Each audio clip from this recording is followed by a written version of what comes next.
Good morning, afternoon, good night, wherever you are. I've been realizing our audience is incredibly global, so let me not mess up with the wrong time of day. Thanks to those of you who are approaching perhaps happy hour in Europe. Look forward to seeing some of you at the IAPP Brussels, although it looks like traveling is getting a little more challenging with COVID PCR tests kicking in, changing, adding, masking. But we'll be there, and I think perhaps some of you. So anyway, I'm super excited today to be joined by Cillian Kieran. Right, it took me a while to get the Cillian right as an American who has a complicated name and ought to be sophisticated about other names. But I realized I was saying Kieran for a while, and it's not. It's Kieran. So either works. Us Americans need to understand how the rest of the world works, and so always a great learning experience. And it's always been a great learning experience, frankly, talking to you. And so I hope that our audience today also asks questions and gets into it. So CEO and founder of Ethyca, and lots of the folks in our audience are obviously interested in privacy compliance and privacy governance and tools that help people do data privacy impact assessments. And frankly, when we first met, I thought, well, that's another company doing this sort of thing, because you do have, supporting people doing subject access requests. And then I realized that you were doing something actually far more profound, and now it is more broadly out and launched. And can you give our audience, and at the heart, this is a set of tools for engineers, for developers who often aren't happy with all of us on the policy and legal side, because we say to them, tell me what's reasonable, or delete the data. And they say, well, you mean eliminate a reference to it, which is how we delete data? Do you mean go run something that scrubs it? Well, the statute doesn't fully say that. CCPA does give us a little bit of guidance there, right? But there's constantly been this sort of pain between folks who want, give me the specifications and I will build, and instead you're giving me, steps from a statute and definitions that you're still arguing about. So give some overview. These are tools for coders. Where do the lawyers and the policy people sort of fit in? Go. Absolutely. Thank you, Jules. A pleasure to be here. Thank you for having me. So to give a sort of very high level view of our version of the world, how we think about this is, and I'm aware the audience is predominantly those that are concerned with the sort of policy and privacy enforcement from a governance side, and that completely makes sense, right? You will all have felt the pain of having to communicate with engineers and trying to translate complex policy by jurisdiction into something you can enforce on a business system, right? You can actually govern and assure in those systems. There's a bunch of problems that occur, right? There's the cultural dissonance between those teams who have very different objectives about how they see the world and how systems work. There's perhaps a lack of understanding for engineers as to what constitutes privacy practices or privacy by design and all those pieces. And then there's this sort of operational outcome, right? So most of you are using some kind of what you'll call privacy tech, right? Which is products, SaaS products that you're bolting onto your business systems to do a range of things. Jules mentioned, like impact assessments or data subject requests, or maybe deleting data against a retention policy. What's interesting about all of those, and I promise this will make sense in a minute as relative to what we're working on, is that they're essentially, and I don't want to be too harsh, but they're a lot of band-aids that work superficially on your technology systems, right? They're bolted on the top of them or around them, and they seek to sort of understand what's happening in them. And often they result in a manual workflow. So when you say delete data, Jules gave an example, the engineer goes, well, what do you mean by delete? Like, let's explain that. Is it nuke the data, it's gone? Is it delete a reference to it? Is it hash a key? Like, what's delete mean? And what data? Like, what is personal? What is identifiable? What's not identifiable? And so all of these difficulties in translating policy into engineering functionality are real for every business. And our belief, so we started building these tools 3 years ago when I first spoke to Jules, and I think he probably thought I was crazy. Our belief is that privacy, or let's say governance as code or privacy as code, it can be a feature of a system. So you can't, if you work backwards, let's say, you cannot delete data in systems if you don't know where it is and what you use it for and what type of data you have. So as you work upstream, you end up with all these issues. You got to do data discovery, then data classification, then you can maintain a data map, and that's to delete the data. And you're doing all of those things because you don't know where that data is. And if you work back from that, you don't know where that data is because the system that put it there didn't describe its purpose very well, because that wasn't its constraint, right? It wasn't designed 5 years ago or a decade ago to do that. So you end up with this sort of trickle down effect, right? From the root cause. The issues that we actually solve in privacy are often symptoms of what is a root cause, which is a piece of software that doesn't describe its behavior, the type of data it's using, or where it exists, so that you can then govern or enforce against it. So that brings us to our tools. So what we've been building at Ethyca for the last 3 years is essentially centered around a belief that you can provide developers with a uniform standard language, so a way for them to easily describe the type of data they're handling, so categories of data, if you will, the purpose for which they're using or handling that data, so what they're doing with it, categories of processing, if you will, the subject types, and then what we call a qualifier, which is sort of the degree of identifiability that a piece of data or sets of data represent. And so you give this language to a developer, and that might sound esoteric. I'll give you a practical example in a moment, but it's very easy for them to understand.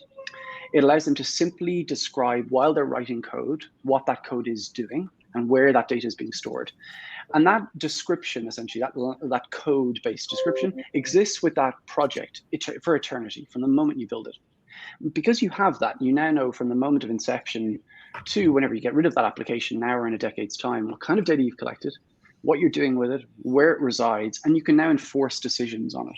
Well, let me jump in. Allows you to, Let's say I have a sophisticated company and I already have done some work to categorize data, right? Lots have.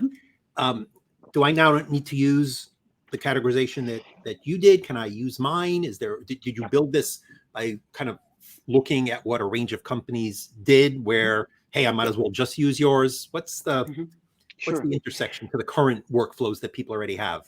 Of course. So it's worth noting, and Jules is right, that Fides ships with a taxonomy. That isn't that we have a strict opinion on how you should classify your data. It's rather to help developers or companies that don't necessarily have a perfect view of that yet, and ideally to provide some interoperability, some standards-driven interoperability between systems, and I'll come back to that in a moment. But to answer Jules's question concretely, you can use the taxonomy Fides ships with, you can replace it with your own, or what we would recommend is you can actually augment the existing taxonomy by extending it with your definitions. And the reason that's beneficial, if you think about it, I'll give you a simple example. In the Fides taxonomy, it sort of adheres to things like the GDPR, the CCPA, and ISO 19944. So things about systems in those constructs that you're all familiar with from a policy perspective. If I wanted to declare that I had a piece of identifiable contact information, maybe an email address, let's just take email to keep it simple, I would write it in what we call dot notation, so words conjoined with dots. So it would say user dot provided, so the users provided this information to me, they gave it to me maybe in a form, dot identifiable, so it's data that I directly identify as a user, dot contact, so it's of the contact grouping, dot email. Now, the reason that's important is I could stop at a more abstract level. So I could stop at contact and say, it's not an email address, it might be, it's some kind of contact information. And the reason that's beneficial is it means that a business can extend categories of the taxonomy indefinitely. The beauty of that, though, is now that you want interoperability when you're sending data from your business to a sub-processor, you can easily define, well, that data that we send to, and I'm not picking on anyone, but like a CRM system, is contact information. They might manage it differently. They might label it as some other type of data. They might not call it email address. You're flagging an interesting pain point that has been raised to me by, I think, legal folks and people who are managing vendors who are executing on their deletion or access requests, right? They say, okay, we got this request to delete all the personal information.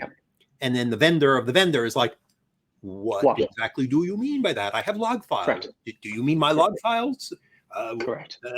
So there's a pain point in the industry, I think, that people aren't using the same technical terminology across business to business and then the tech to the lawyer. So correct. Which is an effect that is even beyond what you're doing here. If we all get on some common page and all start referencing the same structure, a lot of friction eliminated. Right, and it's important to say that, right? Fides is open source. It's completely free, and it is attempting to adhere to as many of the international standards as we can. Ethyca is not trying to control it. It's quite the opposite. We really fundamentally believe, we started doing this 3 years ago, and why it's taken 3 years, is that you can only fix these endemic issues in privacy if you have an interoperable standard. And I'll go a step further to give you something that's very policy related. Most of when you're assessing the risk or impact related to working with a new vendor, you'll pull their privacy policy, you'll look at their data protection or their data processing addendum or agreement, and the MSAs and contracts that are there. All of that's valid legal work, not discounting it. What you're saying essentially is you've asked a business, yours or theirs, to document in a contract or agreement their behavior related to data. So the types of data they handle, how they handle it, what their retention policies are, etc. We believe, because if you think as engineers, right, when I want to connect to Salesforce, I can do that with an API. That documentation exists and it's immutable. I know how to connect to that API. We believe that you can expose the properties of how a system treats data in that API. So I should be able to connect my system to Salesforce or Marketo or whatever sub-processor you're talking about, and it should expose what you would traditionally think of as a processing agreement as part of the behavior of its system in its API. So I know that when I send data of a contact type or group to that system, it will do these things with it and it will permit me to delete them in these fashions. That should be something baked into the system, which is what we mean by privacy as code, right? It should be a feature of the technology, not sort of a mechanical Turk or like a Rube Goldberg machine that has to happen afterwards that is almost never complete. Interesting. These sorts of things exist with regard to people who want to sell and buy and trade data, but not typically with regard, because they have to match and do all those sorts of data brokering, of data exchange stuff. Right. But unfortunately, haven't used for a very different reason with this other set of reasons. So when you say it's mapped to the standards, so if I'm a mid-sized company and I just want to know, CCP compliance, right? And so will I easily see? I'm a lawyer. I'm not writing code. I want to see how this maps to specific categories of what is considered sensitive under CCPA versus special category data. Do I see the legal terminology, and then you've got the technical details under that? How is that? What does that look like? Yeah. So to sort of explain that, let me describe 3 simple use cases of how the tools come to life for the GRC or privacy and sort of legal functions. So as Jules said, you would provide these tools to your developers. It means that you don't have to train them in privacy. Not saying you wouldn't want to train them in privacy. I just mean you can lighten the load, right? The friction becomes lower. They're very easy for a developer to implement. They sort of it's a language they understand and speak. They describe their code and their databases, the places they put information, using this language. And what happens from there is a server that they configure and set up with your support. And once it's up and running, you can do 2 things. You can just evaluate what's coming out of it. So you can see, hey, our developers are dealing with these types of sensitive data, and these are the categories of information that we know are flowing into our products, right? But more importantly, before the product gets to production, so what I mean by getting to production is while the developer is still building something, so before it ever touches any human being's information, you as a business can describe an enforceable policy on it. So you can say, hey, a very simple example, we've decided as an organization, because of the CCPA, that we don't permit these categories of sensitive data to be used together. So we don't allow ourselves to use, it's a bad example, but email addresses, social security numbers, and location data. For some reason, we've decided that's a no-no for us as a business. And we do not want to allow any software to touch or manipulate data in those ways. You can describe that policy. And when a developer attempts to build something that does those things, they get a no, and they get asked to make changes to their code base. And this happens in tools they understand. They don't go through a privacy review and fill in a 10-page form. You can write that policy. They can do what we call as a merge request, which is where they send their code to a server to check that it's okay. It's very common for security. And it responds back with whether or not it meets the organization's policies. If it does, they can continue. So Fides generates an audit trail. Request for a review. I thought there was some element where the system was actually, monitoring even. Is that? Oh, when we say review in code terms here, we mean an automated pipeline. So what's actually happening is I'm writing code and I essentially save my work, I commit my work is what we would say as engineers. An automated review kicks off. So it automatically evaluates it. It looks at the code immediately and generates this report immediately.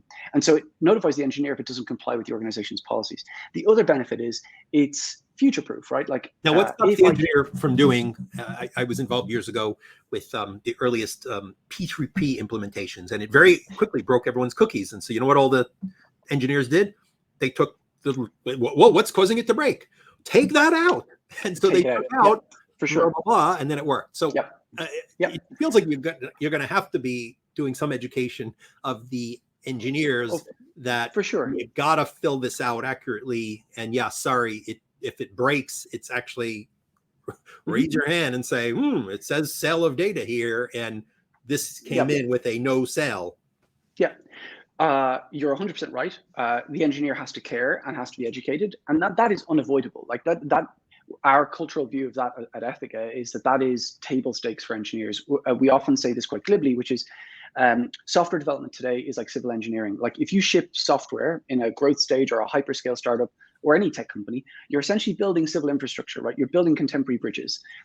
Civil engineers that build bridges don't wear t-shirts saying move fast and break things, right? Because the things you build have real consequences for society. Does the engineer know the answer to some of these questions? So let's say sale, which like we all know, our heads exploded about exactly what is a sale. And so if I'm trying to stick with CCPA compliance and I've got to fill out, but I don't know, I'm working on, I don't know, get the ad tech data from here to there. Who's going to tell me?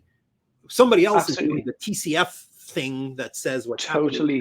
So how does that? Totally fair. So developers can describe the sort of fragment of the project they work on or the entirety of the project if they're the architect. And that goes with the sort of hierarchy of how software is typically developed, right? There'll be a systems architect or product owner, and then a bunch of individual contributing engineers that are probably writing lots of the code. Everyone's responsible for annotating one part of their system, for describing what their part does.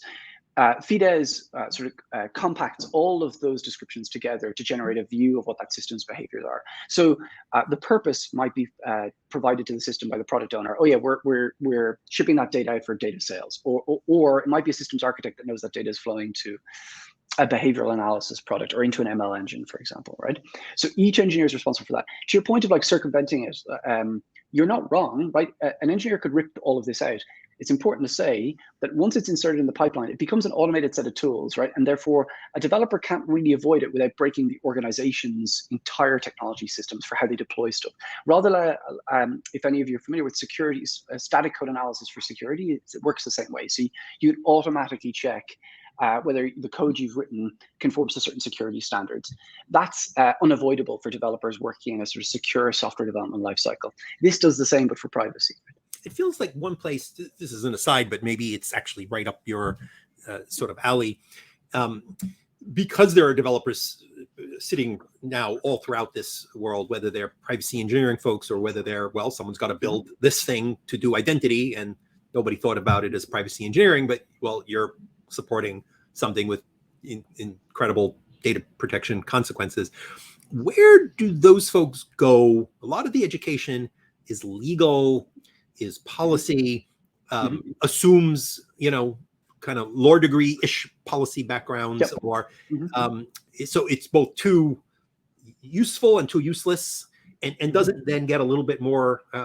Where does the privacy engineer or somebody with technical chops who's going to be supporting these sorts of things get to learn? You read GDPR, it's malpractice, right? It's malpractice. Yeah, for sure. You need to understand that things don't mean exactly what they say because there's another thing that takes away what's given here, or that local law, or that right? Totally. Where does the privacy engineer who wants to be a sophisticated user of this product, for instance, doesn't have legal sitting at the front, where do you go today for that sort of those training courses? Do they exist? Well, they don't today, and I'll answer. But just one thing to come back on, and not to disagree with. We think privacy engineering is the most important discipline. Like that's what we live by. Our view is that we need to raise the bar for every software developer, which is why the bar to entry with Fides is low. Like they're easy to use because actually it's meant to be table stakes, right? If you're a software developer in the next decade, it is assumed that you should be building software that is respectful, trustworthy, and private by design. The issue is those tools don't exist for a developer today, so the ramp is very high and you end up with specialist programs in privacy engineering, which is very valuable, but often very esoteric sort of knowledge of regulation, sort of constructs like cryptographics and encryption, etc. And so the goal with Fides is to provide every developer with a baseline set of tools that ensures a minimum capability, ideally a gold standard that exceeds most of the regulatory jurisdictions. That's the first part. So we think it's less about privacy engineers using these, it's about every developer using these tools.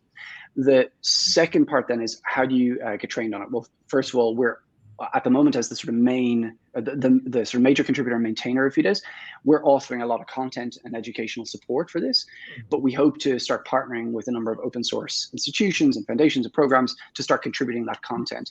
Again, we don't own this. Our goal is to provide a standard for everybody to contribute to. So I see the integration with lots of the typical tools that developers use, AWS and all that sort of thing.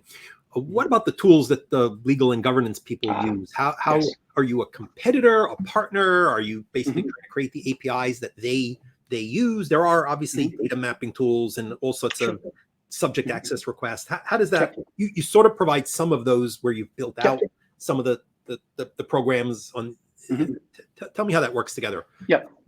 So we think of this very simply. A lot of the tools that you're referring to, we would think of as very important GRC tools to operationalize privacy in support of the legal policy and governance functions in the organization.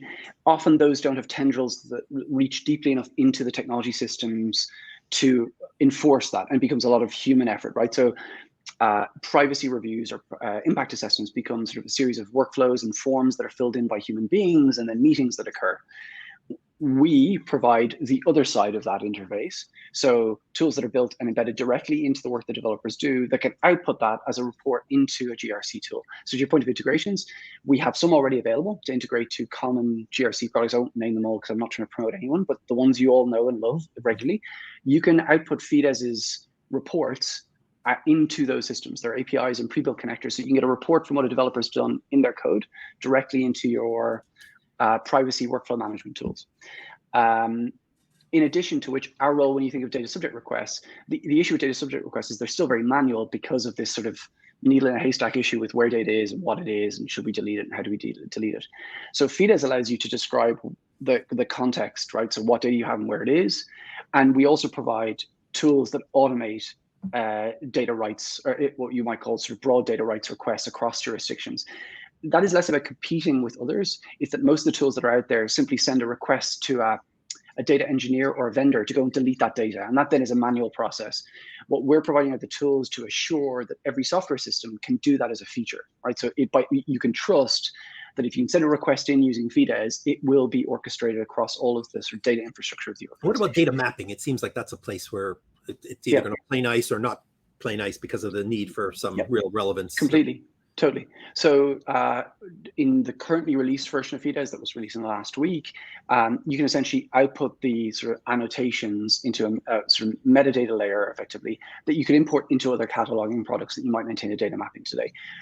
We will be building tighter integrations so that you can basically suck the contents of Fides straight into your existing data maps. Because again, they're mostly maintained manually, right? Like an engineer modifies a data warehouse, or they have a new materialized view and somebody wants to run around and recategorize systems. So these programs that like roam around and like find all the data, they would be sort of, are you looking to replace that sort of thing? Or are you going to make it easier for them? They don't have to roam randomly through your network. They can now just let me answer it with a slightly different point of view from our side, which isn't to denigrate those technologies. They've been very valuable for the last few years.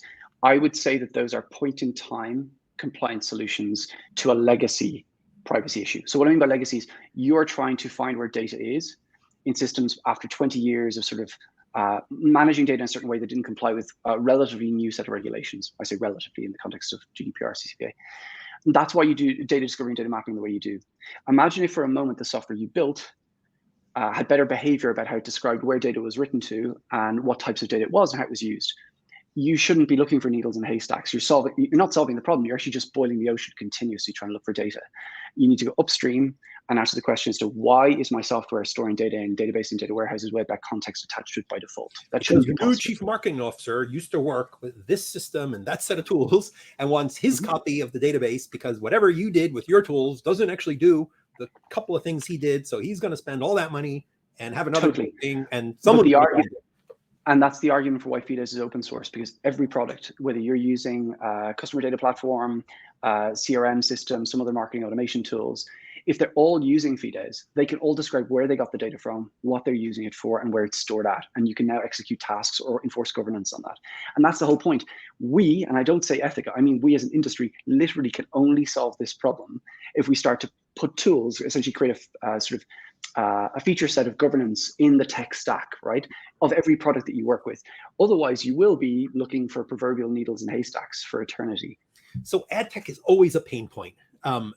Any help that one brings to, fixing the mess and the muddle and the legal uncertainty. So I guess I see the descriptions that do seem to map to some of the advertising and marketing uses, but anything you might tell us about helping support the pain folks have with the jumble of the way data moves. So I don't know what's happening because all I did is I put an ad tag on my site, and all of a sudden, however, I am therefore sharing and processing. Who's going to be capturing, what this third party does because the information is in the ad tag or in that sale? How would that? Yep. So there's two parts. One is for anyone who's sort of semi-technical and really wants to geek out, there's a demo project on the Fides GitHub repo. And if you grab that, the use case it actually demonstrates is specifically sort of annotating Google Analytics. While I know that's not an ad tech product directly, it sort of falls into the group of the things that you're sort of describing, Jules. So it's a worthwhile example because it really shows you the power of that. So more directly, what you're describing there is how can I ensure that I put a tag on the front end of my website, it's collecting some behavioral data to allow me to do some analytics or third-party advertising offsite with somebody else. I don't really know what it's collecting because I'm not responsible for that tag. I've just used it from Google or Facebook or whoever. Actually, you can describe what that tag does collect using Fides. And not only can you, we'll be open sourcing some additional tools in the coming months that make it very easy to describe third-party systems as resources. And this is, well, that sounds sort of very mumbo-jumbo-ish. There's a precedent for this in cloud infrastructure. And what I mean by that is the hardware the developers work on. They often don't understand how their databases work. They don't need to anymore because they can use languages, which we call infrastructure as code, to describe, I want a database and I want it to do these things. I don't need to know anything about what's happening under the hood there. I can trust Amazon to take care of that for me. And the reason I explain it that way is that's what we're essentially doing here. We're providing an engineer with a very terse and very human readable, sort of very lightweight way to describe anything its systems are doing, and leaving the sort of understanding of that both legal and business process to both Fides and the reporting that comes out of the back of it. So you could put a tag on the front of a website. You could say that I'm using this for, let's say, collecting behavioral data for third-party advertising. And let's say that's all the description we give Fides. Those tools ideally should be used by every ad provider on earth. And we would argue that if they're not, they've got something to hide because Fides is open source and it's just about transparency. If the third-party vendor is using those same tools, they can describe back to you the categories of data that their tags have collected. And you can report against that, or you can enforce a policy against that. It's a business decision from there. Another pain point, discussing this with a number of our B2B companies, everybody is doing privacy impact assessments on everybody else. Hundreds of people are sending out hundreds of documents, and despite the fact that everybody is a vendor and is a purchaser, everyone has their own document, and we're moving. So we have a couple of minor things there. There's a swipe card to get into the space. We just built out a member portal, and I've done what a privacy actor ought to do is I said, we got to do a data protection impact. Have you done one before? Can you share it with us so we don't have to invent it into and it was as if I was from, Mars, and, here we are having to sort of invent it. And so, given that everybody is going to be dealing with Salesforce and Workday and, of course, a dozen tools, can we solve the pain point of someone's going to have to describe what you typically do when you do XYZ with Workday or Salesforce? I guess if that's open sourced or, it certainly would. Anyway, welcome. You've hit the nail on the head, Jules. Imagine, I know this all sounds sort of very magical. This is very real. This is what Fides does. Now our job is to encourage adoption. But imagine if Fides was reasonably widely adopted. I mentioned the API thing, which all sounds a bit too technical, but at a very simple level, if I want to connect my e-commerce company to Salesforce, I need to wire a connection between those systems, right? And there's some documentation that allows developers to make that happen, right? They describe very concrete things like how you connect, how you share data, what types of data is flowing between those things. that doesn't touch the size of your data processing addendum or therefore your data protection impact assessment. Right? Those things happen asynchronously as part of the legal and risk evaluation function, while the engineer is working away to plug those systems together. With Fides, those two systems describe very concretely the privacy, what we call the privacy characteristics of their system. So the types of data they are either receiving or synthesizing, what they're using that data for, and then what resources are available for you to manipulate. And by manipulate, I mean sort of erase it or retrieve it or edit it in some way if you need to. Fides does that. So you would go from a situation where you say, well, we're going to integrate with Salesforce. We need to understand the risks here to, well, we actually got this very fixed, version controlled, auditable view of what data goes in and comes out of Salesforce and for what purposes. And we're now going to enforce decisions against that. Not to say you don't need to do a data protection impact assessment, but I think you'll find they'll become very highly automatable. I don't mean removing human beings. They'll allow lawyers and privacy counsel to focus on the strategic part of, well, what do I agree to? What do I not want to allow to flow into Salesforce for those reasons? Super. Well, I'm going to let you do the things that startup CEOs do, which is build your business in your code. Hey, thank you for chatting with us. Let me encourage folks. I went to your YouTube channel just to kind of try to understand a little better, and they're really nicely done, bite-size dives that were very accessible. So I encourage folks to take a look and look forward to continuing to work with you. A shout out for those who want to hear this again, hear it better, hear it differently, hear some additional facts. Our colleague Lourdes and the Rise of Privacy Tech has a chat with you coming up on LinkedIn as well. We'll post a link to that, and I know some will want to hear more. Thanks for doing this. This is not only, I think, a great product, but something that's going to be helpful for the broader ecosystem. So we look forward to continuing to follow and look and learn. Thank you so much, Jules. Any feedback? It takes money to build a business. Thank you. It shows great to see that the investor market is recognizing the importance of this as well. They most definitely do. Thank you for the time today, and appreciate it, guys. Cheers. Well, take care.